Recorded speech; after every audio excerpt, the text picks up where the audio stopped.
না ফেরার দেশে পাড়ি জমালেন খ্রিস্টান ধর্মগুরু পোপ ফ্রান্সিস। সারা বিশ্বের খ্রিস্টান ধর্মাবলম্বীদের হৃদয়ে শোকের ছায়া ফেলে শেষ নিঃশ্বাস ত্যাগ করলেন খ্রিস্টান ধর্মগুরু ও আধ্যাত্মিক নেতা পোপ ফ্রান্সিস।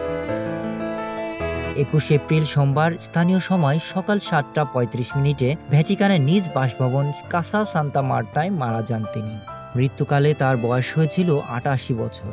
নিউমোনিয়ায় আক্রান্ত পোপ ফ্রান্সিসকে এ বছরের 14 ফেব্রুয়ারি হাসপাতালে ভর্তি করা হয়েছিল। পরে বেশ কয়েকবার তার শারীরিক অবস্থা বেশ গুরুতর পর্যায়ে চলে যায়। ভ্যাটিকান জানায়, শ্বাস প্রশ্বাস সংক্রান্ত জটিলতার কারণে পোপ ফ্রান্সিসকে ভেন্টিলেশনে রাখা হয়েছিল। কদিন আগে হাসপাতাল থেকে বাড়ি ফেরেন পোপ, তবে শারীরিক অবস্থার আরও অবনতি হলে 21 এপ্রিল শেষ নিঃশ্বাস ত্যাগ করেন তিনি। বিশ্বজুড়ে শান্তি, ন্যায্যতা আর ধর্মীয় সহনশীলতার পক্ষে শক্ত অবস্থান নেওয়া এই পোপ ফ্রান্সিস ছিলেন ক্যাথলিক চার্চের 266তম নেতা।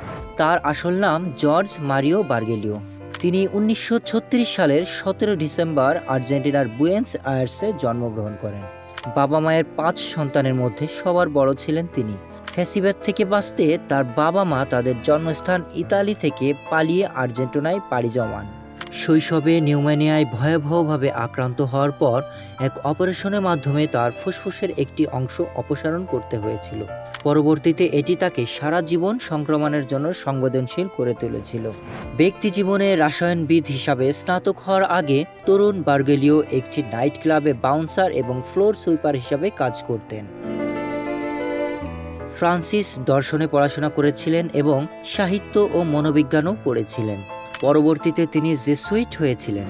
প্রায় 1 দশক পরে দ্রুত পদোন্নতি পান তিনি এবং 1973 সালে আর্জেন্টিনার প্রাদেশিক সুপিরিয়র পদে পদোন্নতি পান। তিনি 2013 সালে পোপ নির্বাচিত হন এবং তিনি প্রথম কোনো ল্যাতিন আমেরিকান ও প্রথম জেসুইট পোপ। তিনি ছিলেন অত্যন্ত প্রগতিশীল ও মানবিক, বিশেষ করে জলবায়ু পরিবর্তন, দারিদ্র্য ও মানবাধিকার নিয়ে সবসময় ছিলেন সরব। শুধু ধর্মীয় নেতা হিসাবেই নয়, বরং তিনি একজন নৈতিক নেতৃত্বের প্রতীক হিসাবে বিবেচিত হয়েছেন বিশ্বজুড়ে।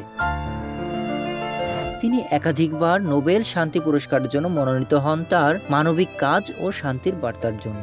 পোপ ফ্রান্সিস ব্যক্তিগত জীবনকে অত্যন্ত সাদামাটাভাবে বেছে নেন, যার ফলে ভ্যাটিকানের ঐতিহ্যবাহী প্রাসাদে না থেকে একটি সাধারণ গেস্ট হাউসে বসবাস করতেন। এদিকে পোপ ফ্রান্সিসের মৃত্যুতে বিশ্বজুড়ে চলছে শোকের মাতম। ভ্যাটিকান সিটিতে আগামী কয়েকদিন ধরে চলবে রাষ্ট্রীয় মর্যাদায় শ্রদ্ধা ও প্রার্থনার আয়োজন। Sharif Rahat, news desk, hello Bangla.